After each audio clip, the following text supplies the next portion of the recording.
This is What We Don't Say. Sometimes the things left unsaid speak the loudest. Written by Barrel Coops. Ellie Bennet stared at her phone screen, the glow casting shadows under her eyes, pretending to read something important. Anything to avoid conversation. Her pulse drummed with quiet resentment.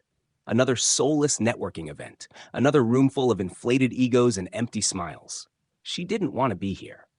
She didn't need another lecture on hustle culture or a pitch about an app that promised to solve a problem no one actually had. But her sister, Janie, had begged her to come. "It's a great opportunity," Janie had chirped over voice note. "You never know who you'll meet." Ellie had a pretty good idea. Tech bros in turtlenecks, clutching kombucha and talking about disruption like it was a religion.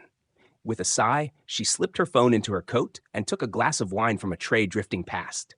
If she was going to suffer, she might as well do it tipsy. "Ellie, over here." Janie's voice rang across the room. Ellie followed it reluctantly, eyes narrowing when she spotted her sister beaming beside a tall, handsome man in a tailored suit. Oh no, the fix-up face. "Ellie, this is Charlie Bingley," Janie said, her grin already matchmaking. "He's the founder of Bingley Analytics. Charlie, meet my sister Ellie, freelance journalist, savage wit, occasional misanthrope." Ellie offered a polite smile. Charlie was clean-cut, charming in a boy-next-door way, and seemed genuinely pleasant, which only made her more suspicious. "Charlie's doing a retreat at his place in the Devon countryside next weekend," Janie added with that too-bright enthusiasm Ellie had learned to mistrust. "You should come!" Ellie opened her mouth to decline, but Charlie cut in with a laugh. "You'd be doing me a favor. My buddy Will Stanley's coming, and, well, he doesn't exactly shine in social settings. Thought maybe you could help him ease into things?" Ellie raised an eyebrow. "Is he shy or just rude?" Charlie chuckled. "A bit of both. But he's not bad once you get past the bark." She doubted that. But 4 days in the Devon countryside, free, sounded better than 4 more in her shoebox flat with the sound of her neighbor's saxophone practice bleeding through the walls. "Fine," Ellie said, finishing her wine. "I'll come." And just like that, she was in. At the country retreat. She spotted him almost immediately, standing alone by the pool, face lit by the blue-white glow of his phone. Will Stanley.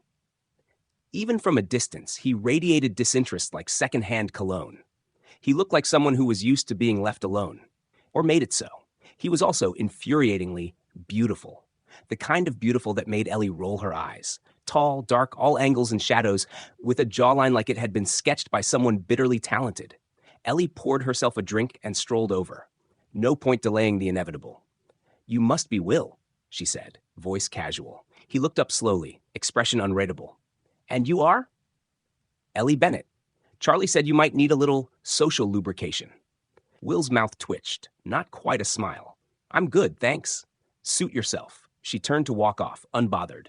But then, "Wait," he said. She paused. "You're Janie's sister, right? The journalist?" "That's me," she said. "All day, even on bank holidays." "I read your article on income inequality in tech," he said. "It was interesting." Ellie tilted her head. "Interesting as in you hated it, or interesting as in you printed it out and framed it?" He considered. "Let's say I didn't agree with most of it, but it was well-reasoned." "Huh. A backhanded compliment. I'll take it." Over the next few days, they kept running into each other. Sometimes by accident, sometimes not. They argued about everything. Tech monopolies, housing policy, the best way to make coffee. Will was a pour-over purist. Ellie swore by her battered stovetop mocha pot. He was maddening, so tightly wound, so measured, like he'd rehearsed every opinion just enough to keep people out. But underneath that, Ellie caught flickers. Softness, maybe? Regret.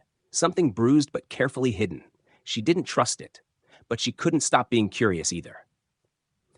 The evening had settled into one of those rare, quiet moments. Warm air, still water, and a sky so thick with stars it felt almost intrusive to speak beneath it. Ellie leaned back in the lounge chair, the glass of wine loose in her hand, eyes drifting to Will, who sat beside her in silence. He was staring at the pool, elbows on knees, face lit faintly by the ambient glow from the house. That guarded expression again, like his thoughts were in a room she wasn't allowed to enter. "Why are you like this?" she asked softly. He glanced at her, brow furrowed. "Like what?" "So closed off," she said. You don't let anyone in. Not really. He looked away, jaw tightening. The pause that followed wasn't empty. It was heavy, like he was sifting through old scars to find an answer he could live with out loud. I've been burned before, he said finally. It's just easier not to let people close. Ellie watched him for a moment. There was no performance in his voice, no self-pity either, just wariness.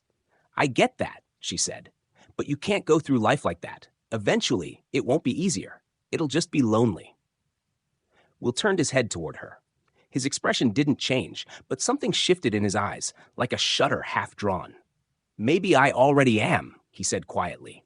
The words caught her off guard. Without thinking, Ellie reached out and placed her hand gently over his, not as a gesture of romance, just presence, proof. You don't have to be, she said, and for the first time, he didn't pull away. The phone call. The next morning, Ellie woke to the faint buzz of her phone and the sharp glow of a new message from Janie. Check the news. Bleary-eyed, Ellie opened the browser and sat bolt upright. Will's name was everywhere. Headlines screamed scandal, data breaches, whistleblowers, cover-ups buried in slick PR spin. Bingley Analytics wasn't just in trouble, it was under fire. Ellie read in stunned silence, a knot tightening in her chest. Downstairs, the hum of the espresso machine was the only sound. Will stood at the counter, shoulders hunched, a coffee cup forgotten in his hands. He looked like a man who hadn't slept, not because he couldn't, but because sleep would have meant turning his back on a storm. Will? She said gently.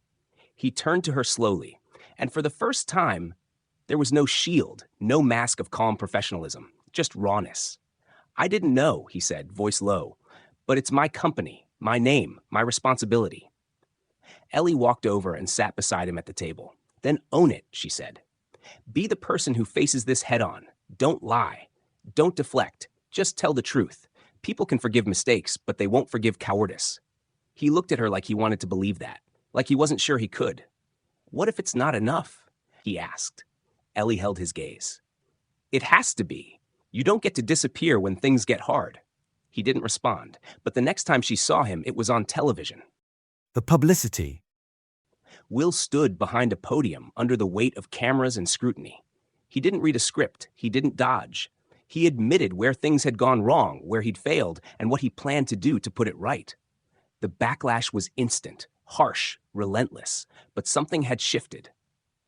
People stopped seeing him as just another arrogant CEO behind tinted glass. They started seeing him as a man trying to make it right, human, flawed, honest. And Ellie, watching from the quiet of her flat, felt something stir in her chest. Pride.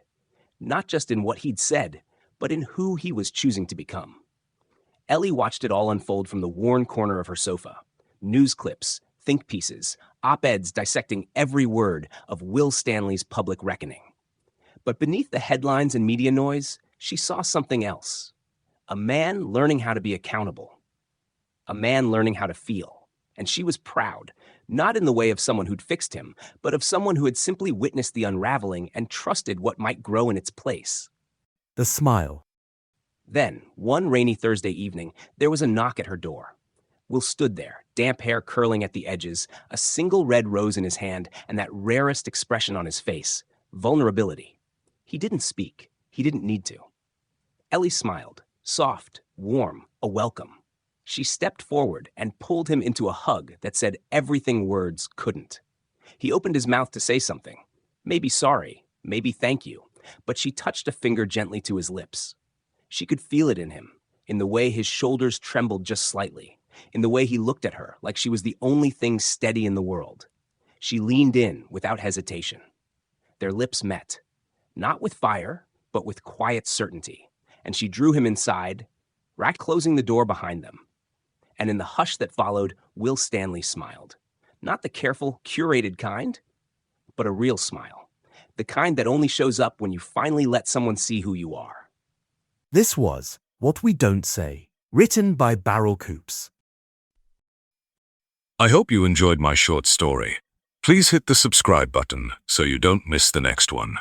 I have written over 500 short stories over the years under many pen names. I will be updating these and recording them under the Barrel Coops name. I will be listing them on YouTube as fast as we can get them recorded. They will include historical drama, humor, adventure, romance, period drama, mystery, thriller, war stories, spy stories, revenge, horror, psychological horror, dystopian, disaster, children's stories, love stories, and more. Too many to name. Something for everyone. If you enjoyed this story, please give it a thumbs up. It helps others find my channel. Until next time, thank you for listening to the end.